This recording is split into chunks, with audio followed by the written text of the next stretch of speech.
এই দেশটার নাম হচ্ছে ভারতবর্ষ, হিন্দুস্তান। এখানে আইন আছে, এখানে পুলিশ আছে, প্রশাসন আছে, অসুবিধা নাই, তারা ব্যবস্থা করে। আল্লাহ না দেখবেন কে মালদার, কে ধনী, কে রাজা, কে বাদশা, কে কিরকম, কে শিক্ষিত, কে জ্ঞানী। আল্লাহ দেখবেন তোমার আমলটা, তোমার কর্মটা কেমন আছে। কোরআন খুলে, মান আমিলা সালিহান ফালিনাফসি ওয়া মান আসা ফাআলাইহা, যে বা যাহারা ভালো কাজ করবে আমি আল্লাহ তাদেরকে পুরস্কার দেব। জোরে বলুন সুবহানাল্লাহ। যে বা যাহারা খারাপ কাজ করবে আমি আল্লাহ তাদেরকে তিরস্কৃত করব। তিরস্কার মানে হচ্ছে অসম্মান, অপমান আল্লাহ করবেন কিয়ামতের দিন। আপনি চিন্তাধারা নেন, আপনি কি করবেন, আপনার আমলটা কেমন হবে। এখন আমি বক্তব্য শুরু করব তার আগে বলে দিই, এই মৌলবীদিকে যারা মূর্খ মনে করেন, অশিক্ষিত মনে করেন, এখানে যারা মাস্টার আছেন, ডাক্তার আছেন, উকিল আছেন, রেজিস্ট্রার আছেন, শিক্ষিত আছেন, যারা মোবাইলে বাংলাদেশ, ভারত, দেশ প্রবাসী যারা আমার বক্তব্য শুনেন, মৌলবীদের বক্তব্য শুনেন, আমরা পর্দার কথা বললে আমাদেরকে কিছু লোক ঘৃণার চোখে দেখে, দেখে না দেখে, কিছু লোক গালি দেয়, কিছু লোক বলে এরা নারীদিকে বঞ্চিত করছে।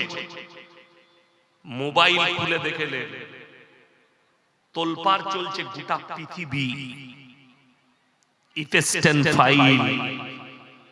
যারা মোবাইলে দেখেন, খুলে দেখে, মারাত্মক ডেঞ্জার ব্যাপার। কেন আমি খালি নাম করব না, ঘটনা বলে বলে শুনিয়ে দিচ্ছি। আজ থেকে 8 বছর 10 বছর আগে আমি বক্তব্য দিয়েছিলাম, সেখানে মোবাইল অত ছিল না। কলকাতার বুকে আমার সঙ্গে ঝামেলাও হয়েছিল কিছু শিক্ষিত লোকের। কেন? আমি বক্তব্য দিয়েছিলাম, যারা পশ্চিমী দুনিয়াকে ফলো করছো, এই পশ্চিমী দুনিয়া, সূর্যটা উঠে কোন দিকে বাবা? পশ্চিম দিকে সূর্য উঠে। ও তো কিয়ামত শুরু করে দিলে আজ কি? কিয়ামতের আলামতের মধ্যে একটা আলামত হচ্ছে পশ্চিম দিকে সূর্য ওঠা। কি ওঠা? যেদিনে পশ্চিম দিকে সূর্য উঠবে সেই দিন থেকে মানুষের আর কোনো আমল আল্লাহর বারগাহে কবুল হবে না। এটা হাদিসে আছে। পশ্চিম দিকে যেদিন উঠে যাবে, তার আগে পূব দিকে সূর্য উঠে, তার মানে আলোটা প্রথম কোথায় থাকে? কথা বলেন না, পূবে। পূব দিকে সূর্য উঠলে আলোটা কোথায় আগে হবে? পূর্ব দিকে। আর ডুবে কোথায়? পশ্চিমে। যেখানে সূর্য ডুবে সেটা হচ্ছে অন্ধকার জগৎ, অন্ধকার জায়গা। ইফেস্টেন ফাইল খুলে দেখলেন, আমেরিকার একজন ধনকুক ইফেস্টেন, সে একটা আইল্যান্ড কিনেছিল। আইল্যান্ড গোটা পৃথিবীর বড় বড় নেতা, মন্ত্রী, আমলা, দামি দামি। এখানে হাত তুলেন তো, ফুটবল খেলা কে কে ভালোবাসে? আমি কিছু বলবো না, খালি হাতটা তুলেন। ফুটবল খেলা দেখেন না? দেখেন না বিশ্বকাপে? দেখেন তো। মেসির ফ্যান কে কে আছেন? মেসি, লিওনেল মেসি আছো? আজ থেকে ইস্তেগফার করো। লিওনেল মেসি ওই ফাইলে ওই হারাম করে নাম আছে, শুধু তাই নয়, সে হচ্ছে একজন সমকামী ব্যক্তি।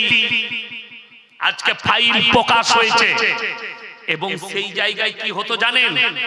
বিশ্বে ছোট ছোট 12 বছর 13 বছরের মেয়েদিকে নিয়ে গিয়ে তাদেরকে রেপ করা হতো। শুধু রেপ নয়, তাদেরকে মার্ডার করে তাদের মাংসগুলো রান্না করে মদ দিয়ে পার্টি হতো। সেখানে পার্টিগুলো অন্য কেউ নয়, যাদেরকে ফলো করছো তাদেরকে। এক হারামখোর ন্যাংরাকে দেখলাম, সবকিছু পা ভাঙাই ভাঙা, অঙ্কের বাঘ, বিরাট বড় একজন বৈজ্ঞানিক না কি বলছে জানি না, অনেক মাস্টাররা বলে তার মতো হওয়ার চেষ্টা করো। আমি বলছি না, ওই রকম হারামের আওলাদের মতো হও না, যে ন্যাংরা হওয়ার পরেও নারীদের শোষণ করে। আল্লাহর কসম করে বলছি, 1450 বছর আগে ইসলাম বার্তা দিয়েছেন, নারীকে ঢেকে দাও, নারীর মর্যাদা দাও। আজকে গোটা পৃথিবী শিক্ষিত জ্ঞানী তারা বুঝতে পারছে, ইসলাম নারীকে ঢাকতে যে বলেছে, পর্দার কথা বলেছে, তাইলে নবী মুহাম্মদ সাল্লাল্লাহু আলাইহি সাল্লাম নারীকে কতটা মর্যাদা দিয়েছে। জোরে বলুন সুবহানাল্লাহ। ঢাকার কথা বলেছে, এরা 12 বছরের মেয়েকে যে হারামের আওলাদরা নবীজির জন্য বলে, মা আয়েশা রাদিয়াল্লাহু তাআলা আনহাকে 6 বছর বয়সে বিবাহ করেছেন, 9 বছর বয়সে তিনি সংসার শুরু করেছেন। নবীজির নামে যে হারামের আওলাদরা তহমত দিচ্ছে, কোথায় গেল আসাদ নূরের মতো হারামের আওলাদ? কোথায় গেল তসলিমা নাসরিনের মতো হারামের আওলাদ, যারা নবী মুহাম্মদ সাল্লাল্লাহু আলাইহি সাল্লামের উপরে আঙ্গুল তুলেছিল, যারা দাড়ি টুপির উপরে আঙ্গুল তুলেছে, যারা আলেমদের উপরে আঙ্গুল তুলেছে, এখনো পর্যন্ত তাদের মুখে কুলুপ এঁটে আছে। কেন? এখানে দামি দামি নেতারা ধরা পড়েছে, তাদের ফাইল লিক হয়েছে। নাম করব না, ভারতেরও ক্রিকেটারের নাম আছে যাকে তোমরা ফলো করো। যে সমস্ত লোককে তোমরা ফলো করো, টলিউডের হলিউডের নেতাদের নাম আছে। বলিউডে থাকবে কিনা এখনো ফাইল বাকি আছে লিক হতে। একটার পর একটা বড় বড় তাবর নেতাদের নাম উঠে এসেছে। শুনেলেন? আমি দেখলাম যাদের নাম নেই তারা কারা জানেন? যতগুলো আমেরিকার বিপক্ষ নেতা আছে তাদের কারোর নাম নেই। ইরানের আয়াতুল্লাহ খামেনির নাম নাই, কিম জং উং এর নাম নেই, ভ্লাদিমির পুতিনের নাম নেই, আর একটা দেখলাম মনে হয় ইমরান খান না কার নাম নেই। পৃথিবীর 4টা রাষ্ট্র নেতা, আর একটা চাইনার যে সর্বোচ্চ নেতা আছে তার নাম হচ্ছে উত্তর কোরিয়া, এর নাম হচ্ছে শি জিনপিং। শি জিনপিং হচ্ছে চাইনার নেতা। এই 4টা যতজন আমেরিকার বিপক্ষে দাঁড়িয়েছে, স্টিফেন ফাইলে কারুর নাম নেই। শুনে রেখে দেন আমার বন্ধুগণ, আমার ভাই। শুধু তাই নয়, সেখানে যেভাবে অত্যাচার হয়েছে বাচ্চা মেয়েদের উপরে, শুধু তাই নয়, সেই মেয়েরা প্রেগন্যান্ট হয়ে গেলে সেই আইল্যান্ড থেকে বেরিয়ে আসার রাস্তা ছিল না। তাদের পেটে বাচ্চা এলে সেই বাচ্চাটা যখন 7 মাসের হতো, তাদেরকে হত্যা করে বাচ্চাটা বার করে তার স্যুপ বানিয়ে খাওয়া হতো। স্যুপ বুঝেন? স্যুপ বুঝেন না? রেস্টুরেন্টে পাওয়া যায় মুরগির স্যুপ, মাটনের স্যুপ, ওই স্যুপ বানিয়ে খেত কারা? বড় বড় ধনকু। ভাবতে পারেন একটা বাচ্চা মেয়েকে। শুধু তাই নয়, তুরস্কে ভূমিকম্প হয়েছিল, সেই ভূমিকম্প থেকে 3000 বাচ্চা মেয়ে গায়েব। সেই বাচ্চাগুলো সব ওখানে জবাই করে হারামের আওলাদরা খেয়েছে, পাটি তুলে নিয়ে গেছে। তার পার্সোনাল প্লেন ছিল আইল্যান্ড। ওই জন্য আমি বলে যাচ্ছি, শুনে রেখে দেন, আমি ধন্যবাদ এবং অনুরোধ করে বলে যাচ্ছি, যদি কেউ কি ফলো করতে চাও, একটা উলামায়ে দ্বীনকে ফলো করো, একটা দাড়ি টুপিওয়ালাকে ফলো করো, এরকম হারামের আওলাদকে ফলো করো। তোমরা যাদেরকে ফলো করছো তারা ওপরে মানুষত্ব দেখাচ্ছে, ভেতরে জানোয়ারের থেকেও খারাপ। তোমাদের জানা নেই। আজকে আমি প্রকাশ্যে ভাই ক্যামেরা বলছি, তোমরা মনে করছো ইয়াসিন সাহেবকে ফলো করব, আমাকে করতে হবে না। কিয়ামতের দিনে যারা মেসিকে ফলো করছো, হাদিসে আছে যার সঙ্গে যার মহব্বত তার সঙ্গে তার কিয়ামত হবে। তুমি মেসির মতো হারামের আওলাদকে ফলো করছো, যাদের মধ্যে মানুষত্ব নেই, তার ঝান্ডা টাঙাও। তুমি জানো যখন বিশ্বকাপ হলো, এই আর্জেন্টিনার প্লেয়াররা নিজের শরীরে দাজ্জালের টাট্টু এঁকে প্রমোট করেছে। দাজ্জালের টাট্টু এঁকে, মেসির শরীরে দাজ্জালের টাট্টু ছিল। টাট্টু মানে বুঝেন তো? ছবি টাট্টু করা হয়, এঁকে সেই ছবিটা এঁকেছে। ওই জন্য ভারত বাংলাদেশের যতগুলো নেমখারাম আমার কচিকাঁচা ছেলে, যারা মেসির ভক্ত আছো, যারা এই পশ্চিমী দুনিয়াকে ফলো করছো, ভারত বাংলাদেশের মুসলিম যুবক যুবতী, তাদেরকে অনুরোধ করছি, না, কোরআনকে ফলো করো, রাসূলের আদর্শকে ফলো করো, আমাদের মতো মৌলবীকে ফলো করো। যদি জান্নাতটা কাছে পেতে চাও, যদি বলেন কোরআনে আছে ওয়ামাল হায়াতুদ দুনিয়া ইল্লা মাতাউল গুরুর, আল্লাহর কসম আল্লাহ ওয়াদা করলেন এই দুনিয়া গোটা পৃথিবীর মুসলমান শোনো, তোমাদের জন্য জাস্ট ধোঁকা ছাড়া আর কিচ্ছু নয়। দুনিয়া যখন বিনাশ হবে, আমাদের জন্য আসল জায়গা কোনটা জানেন? জান্নাত। কোনটা বললাম? জান্নাত। এই দুনিয়া বিনাশ হবে, আর জান্নাতটা কতদিনকার জন্য? এই দুনিয়া যখন শেষ হবে, জান্নাত কতদিনকার? আল্লাহর কসম কোরআনে আছে আবাদান আবাদ, চিরকালের জন্য। সেখানে এখানে ইনকাম করতে হচ্ছে না, হয়নি। আমি আজকে ছুটে দিনের দাওয়াত দিতে এসেছি, ফ্রি পয়সায় আসিনি, ঠিক বললাম না ভুল বললাম? টাকার জন্য। এই যে প্যান্ডেলওয়ালা প্যান্ডেল বানিয়েছে টাকা পাওয়ার জন্য না ফ্রি? টাকা পাওয়ার জন্য। এইটার দ্বারাই তার ইনকাম হবে, সংসার চলবে। মাইক ম্যান আছে, আমি আছি, প্যান্ডেলওয়ালা আছে, লাইটিং আছে, সবাই ইনকাম করছি পেটের জন্য। আল্লাহর কসম জান্নাতে, আল্লাহর কসম জান্নাত এত সুন্দর আল্লাহ বানিয়েছেন।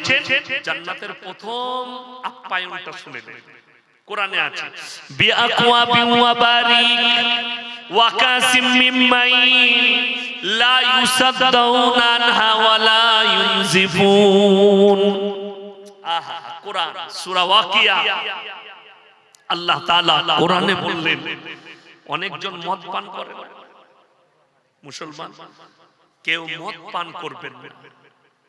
দুনিয়ার যে মদটা পান করছো, মাতালদের কিন্তু একটা লাভ আছে, 3 বোতল যদি বেশি খেয়ে নেয়, উল্টিয়ে পড়ে গেল রাস্তায়, কুকুরে যদি মুখে মুতে তা মনে করে আর 1 বোতল মাল পেয়েছি, ওটাও চালিয়ে দেয়। মাতালদের এই লাভটা আছে।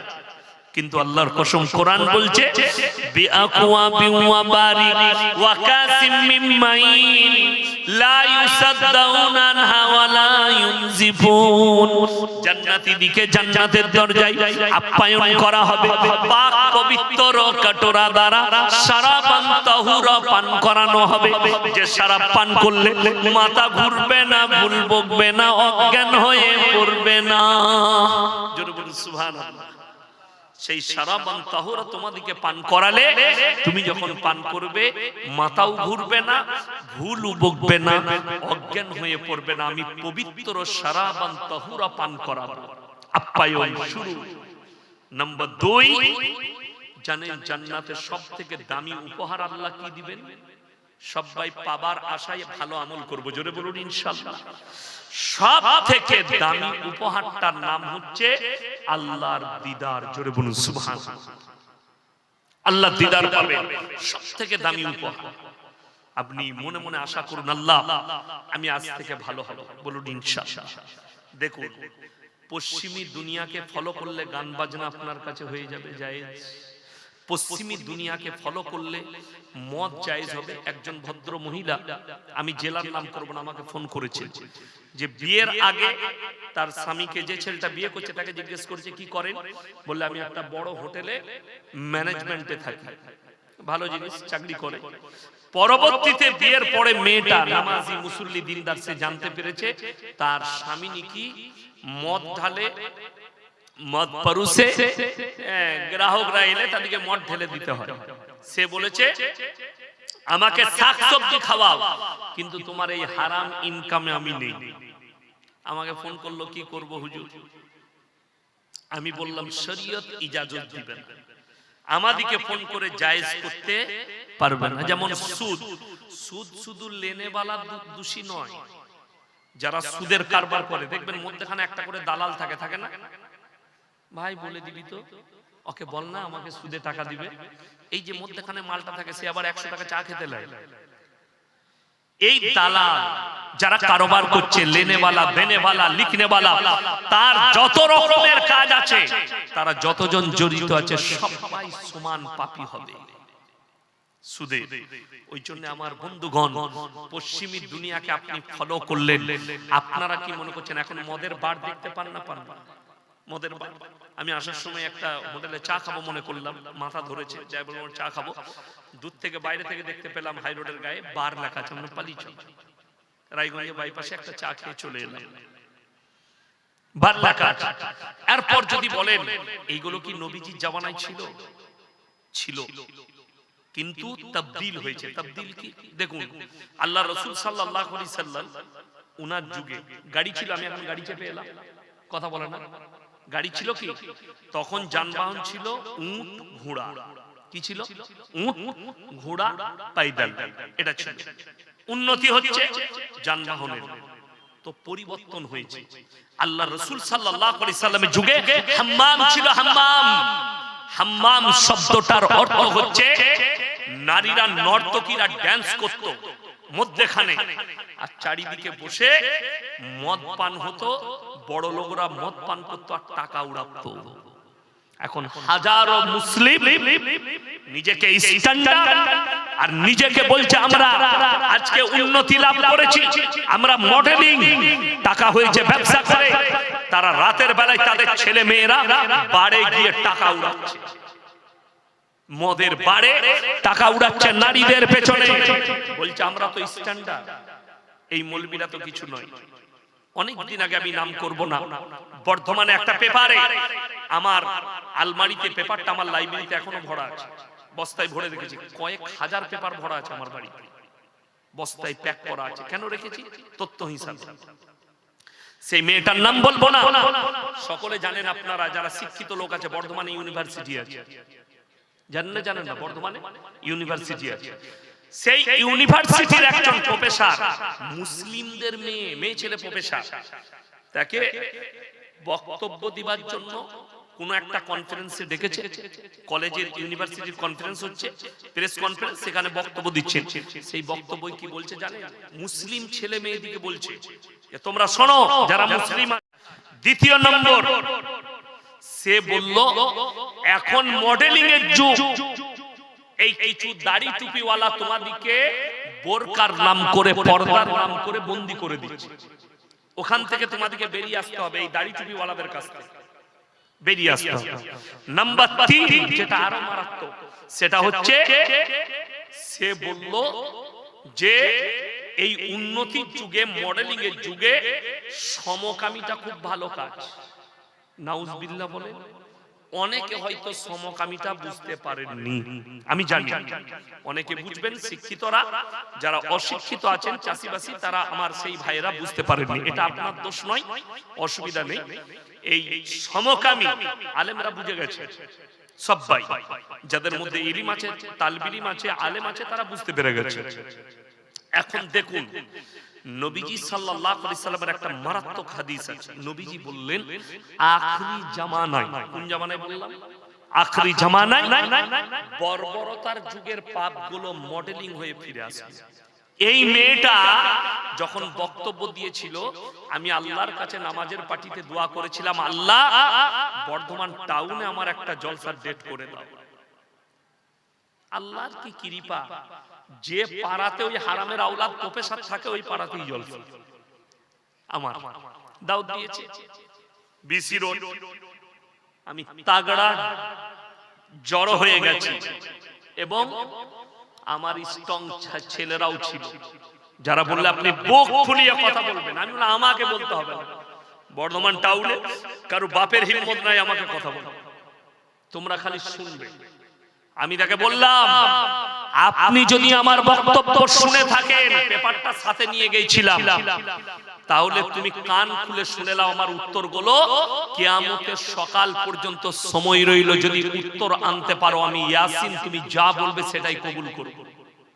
নাম্বার 1, যারা বলছে কোরআন 1400 বছর আগেকার পুরনো হয়ে গেছে, কোরআনটাকে পাল্টিয়ে মডেলিং করতে হবে, সেই নেমো হারাম দিকে বলছি, সেই হারামের আওলাদ অশিক্ষিত শিক্ষিত মূর্খ দিকে বলছি, শোনো, কোরআন আল্লাহর কসম খেয়ে বলছি মডেলিং ছিল, মডেলিং আছে, আর কিয়ামতের সকাল পর্যন্ত মডেলিং থাকবে। জোরে বলুন সুবহানাল্লাহ।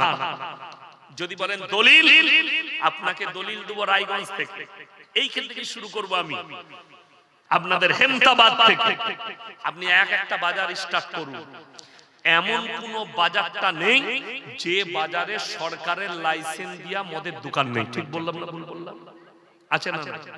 আপনি হাই রোডে চাপেন, রায়গঞ্জে রাস্তার ওপরে কলকাতা পর্যন্ত আর এইদিকে শিলিগুড়ি পর্যন্ত কতগুলো খালি মদের বার আছে হাই রোডের উপর, আপনি দেখতে পাবেন লাইসেন্স দেওয়া।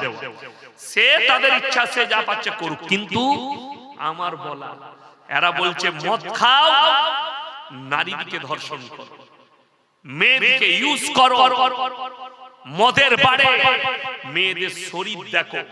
আর আল্লাহর কসম, আমার আল্লাহ কোরআনে বললেন ওয়াদরিব খুমুরহিন্না আলা জুনুবিহি, নারীকে ঢেকে দাও, নারী তুমি পর্দা নির্ধারিত করে নাও, তোমরা কোনোদিন ধর্ষিত হবে না, লাঞ্ছিত হবে না। আমার বন্ধুগণ, আমার ভাই, 1400 বছর আগে আল্লাহ কোরআনে বললেন মদ স্পর্শ করা হারাম। জোরে বলবেন না সুবহানাল্লাহ? কত বছর আগে বললাম? 1400 বছর আগে। এরপরে যারা শিক্ষিত লোক আছেন তারা বলুন, যে কোরআন বলল মদ স্পর্শ করা হারাম, এটার নাম সভ্যতা না? যে হারাম করা বলছে মদ খা দিয়ে জিনা কর, ধর্ষণ কর, মার্ডার কর, এইটা সভ্যতা? তোমরা বিচার করো। আর যদি তোমার কাছে বিচার থাকে কিচ্ছু হবে না। আলেমরা আছেন স্টেজে, তুমি যদি বাপের বেটা হও স্টেজে এসে আমাকে বুঝাও যে মদ খেলে এই উপকার আছে। আর আমি আপনাকে বলে যাচ্ছি, খবর নেন যতগুলো ভারতের রেপ কেস হয়েছে, রেপ করার পরে মার্ডার করা হয়েছে। আপনারা জানেন দিল্লিতে বাসের মধ্যে একটা মেয়েকে রেপ করা হয়েছিল না হয়নি? খবর পেয়েছিলেন তো? রেপ করে মার্ডার করা হয়েছিল তার বন্ধুর সামনে। ছেলেগুলো জেল হয়েছে না ফাঁসি হয়েছে জানি না। তারা যতজন রেপ করেছিল তারা মদ্যপ অবস্থায় রেপ করে মার্ডার করেছে। 4 জনের ফাঁসি হয়েছে। যাই হোক, সেটা দেশের বিচার ব্যবস্থা, বিচার বিভাগ করেছে। আগে চলুন, কাশ্মীরের ভেতরে একটা মন্দিরের ভেতরে একটা বাচ্চা মেয়ে আসিফা নাম, তাকে 7 দিন না 10 দিন ধরে 10 থেকে 12 জন রেপ করে মার্ডার করেছে। সবাই মদ্যপ অবস্থায়, মাতাল অবস্থায়, মদ খাওয়া অবস্থায়। আর 1400 বছর আগে কোরআন এই জন্য মানা করলো, মদ তোমাদের জন্য নেশাগ্রস্ত জিনিস হারাম। কেন? আমি আপনাকে একটা তথ্য দিচ্ছি। তথ্যটা আমি গুগল থেকে বার করলাম আসার সময়। কি তথ্য আছে জানেন? আপনার চোখ কপালে উঠে যাবে। তথ্যটা শুনলে আপনি বুঝতে পারবেন যে ইসলাম কি আর পশ্চিমী দুনিয়া কি। যাকে আপনি ফলো করতে চাইছেন সেই দুনিয়াটা কোন দুনিয়া, আপনি কাকে ফলো করছেন আপনি বুঝতে পারবেন। আপনি অবাক হবেন, যুক্তরাষ্ট্র মানে আমেরিকা। শিক্ষিত ছেলেরা জানে যুক্তরাষ্ট্র মানে আমেরিকা। এই আমেরিকায় প্রতি 2 থেকে 5 মিনিটের 2 থেকে 5% মেয়ে, 2 থেকে কত পার্সেন্ট বললাম? 5% মেয়ে নিজের আপন জন্মদাতা বাপের কাছ থেকে ধর্ষিত হয়। তার মূল কারণ তারা সবাই নারী পুরুষ মদ পান করে অবাক। নাউজুবিল্লাহ বলে। নাম্বার 2, এবং আমেরিকা গড়ে প্রতি 4 মিনিটে একটি করে মেয়ে রেপ হয়। প্রতি ক মিনিটে বললাম? 4 মিনিটে। আপনি 24 ঘন্টার হিসাব করলেন, মিনিট 4 মিনিট হিসাবে কতগুলো মেয়ে প্রত্যেকদিন ধর্ষিত হয়। এর মধ্যে 45 থেকে 50% তাদের পিতার কাছে এবং সৎ পিতার কাছে। কথাটা বুঝতে পারেন? পিতা এবং সৎ পিতার কাছে ধর্ষিত হয়। রেপ হয় 15 থেকে 20% মেয়ে। এছাড়াও স্বাভাবিক প্রতিক্রিয়ায় সম্পত্তি করবে নিজ পরিবারের সদস্যদের সাথে সেক্স করার বিষয়ে হার পশ্চিমাতে অনেক বেশি। মানে পরিবারে ভাই বোন, চাচা, মামাইতো ভাই, ফুফুইতো ভাই, ফুফুইতো বোন একসাথে থাকে, ওদের বিয়ের ব্যাপার নাই। একসাথে শুচ্ছে মানে যে যাকে পারবি একবার নিয়ে একবার জিনা করলে কোনো অসুবিধা নেই। এটা পশ্চিমী দুনিয়ার ঘটনা বলছি, আমি বলিনি এটা ইন্টারন্যাশনাল খবর বললাম। ইন্টারন্যাশনাল, এটা ইংরেজিটাকে আমি বাংলা করেছি। যেহেতু আমি ইংরেজি পড়তে পারি অতটা থ্রোলি, ওই জন্য আমি এটাকে বাংলা করলাম এআই দিয়ে। বাংলা করেছে আপনাদেরকে জানাবার জন্য। এটার নাম যারা সভ্যতা বলছো, তোমরা মনে করছো তাদের কাছে টেকনোলজি আছে। আমেরিকার কাছে টেকনোলজি আছে, তাদের কাছে প্রযুক্তি আছে, তাদের কাছে বিভিন্ন প্রযুক্তি পাবে, তাদের কাছে নাসা আছে, তাদের কাছে বিজ্ঞানের প্রযুক্তি আছে। আল্লাহর কসম, না তাদের কাছে ঈমান আছে, না তাদের কাছে আমল আছে, না তাদের কাছে মানুষত্ব আছে। তাদের মধ্যে আর একটা কুকুর জানোয়ারের মধ্যে কোনো পার্থক্য নেই। এটা লেখে আমার বর্তমান আমার ভাই বলছে কোরআনকে পরিবর্তন করতে হবে। দ্বিতীয় নম্বরটা বলে দিই, যদি বলেন কোরআন কি বলেছে, আলেমরা আছে 1400 বছর আগে, ওয়ালা তাকরাবুজ জিনা ইন্নাহু কানা ফাহিশা ওয়া সা সাবিলা। ব্যভিচার করা অনেক দূরের কথা, যে রাস্তায় ব্যভিচার হয় সেই রাস্তার ধারে পাশে যাতায়াত করো। জানেন কি হলো? আমার বন্ধুগণ, আমার ভাই, অবাক হবেন তথ্য শুনে। এরা বলছে, কোরআন বলছে জিনার ধারে পাশে যেও না। এরা কেন জানেন আমাদের মেয়েদিকে খুলে দিতে চাইছে? ইসলামে মেয়েদের পর্দা বলে কিছু নেই। মেয়েরাও চাকরি করতে পাবে, মেয়েরাও রাস্তায় যেতে পাবে, মেয়েরাও ব্যবসা করতে পারবে। আর এদের একটা দালাল বেরিয়েছে বাংলাদেশে, তার নাম হচ্ছে সেলিম হিজবুত তৌহিদের একটা পাগল চণ্ডী। সে বলছে মেয়েরা সমান অধিকার পাবে, মেয়েরা সমান অধিকার পাবে, ছেলে মেয়ের কোনো পার্থক্য নাই, দুজনাই সমান। ওই হারামখোরকে বলবো, তোর বউকে বলতো দাঁড়িয়ে হিসাব করতে, কেরম পারে, তাই না? আচ্ছা, একটা পুরুষ যদি গোসল করে জামা কাপড় খুলে অসুবিধা আছে? কথা বলে না, অসুবিধা নেই তো। একটা মহিলা পারবে রাস্তায় ন্যাংটো হয়ে গা ধুতে জামা খুলে? পারবে না। তাহলে পার্থক্য কিছু আছে। সেই পার্থক্যটা কিসের জানেন? সেই পার্থক্যটা হচ্ছে নারী এবং পুরুষ। নারীর মধ্যে নারী হচ্ছে চম্বক আর পুরুষ হচ্ছে লোহা। নারী হচ্ছে আগুন, পুরুষ হচ্ছে মোমবাতি। ঠেকলেই গলতে শুরু করে দিল। এর থেকে আর কি বুঝাবো আপনাকে? শুনেলেন, ইসলামী শাসনকাল চাই না আমেরিকা। পৃথিবীর বড় বড় বেঈমান নেতা এরা চাই না যে আমাদের মতো মৌলবি নেতা হোক, আমাদের মতো আলেম নেতা হোক। এদের মতো আলেমরা নেতা হলে ধর্ষণকারীদের গর্দন চলে যাবে। আমাকে 24 ঘন্টার জন্য যদি ভারতের প্রধানমন্ত্রী করেন, এই ধর্ষণকারীদেরকে জেলে পুরে বিচার হবে না, রাস্তায় দাঁড়িয়ে থেকে গুলি করে হত্যা করতে হবে। ইসলামী যে দেশটাই বাস করছে,